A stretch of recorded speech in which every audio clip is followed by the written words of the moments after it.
Nasal septal abscess is a rare clinical entity and also a favorite question in the practicals and also in the viva.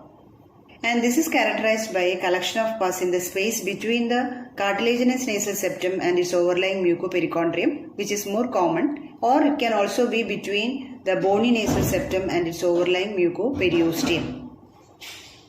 This can be secondary to an infected septal hematoma, and the septal hematoma most commonly occurs following nasal trauma. Fighting, falling and accidents are the common cause of nasal trauma, and also medical applications such as nasogastric tube placement and nasal intubation can also cause nasal trauma that result in septal hematoma and later on to an septal abscess. Or spread of infections from dental infections or a paranasal sinus infection or a nasal septal surgeries, nasal vestibulitis and pharyngulosis can also lead to septal abscess formation. Acute infections such as typhoid and measles and also diabetic patients are at high risk of developing nasal septal abscess. Aerobic bacteria such as Staphylococcus aureus, Haemophilus influenza and Streptococcus species are the most common causative agents. Rarely, Klebsiella pneumonia, Enterobacteriaceae and anaerobic bacteria are also isolated from septal abscess, and very rarely fungal infections are also encountered.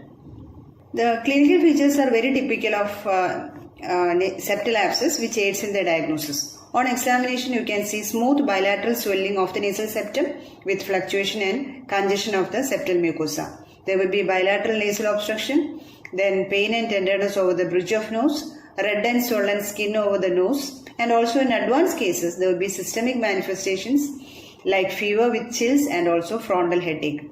Treatment is adequate surgical drainage along with parenteral antibiotics. Empirical antibiotic treatment should be initiated immediately, and once the drainage is complete, sample of pus should be sent for culture and sensitivity and antibiotic changed according to the results.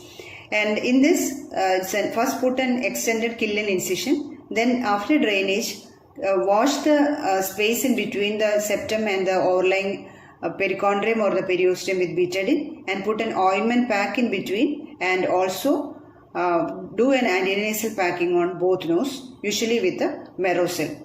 The complications usually include saddle nose deformity, septal perforation, meningitis and also a cavernous sinus thrombosis.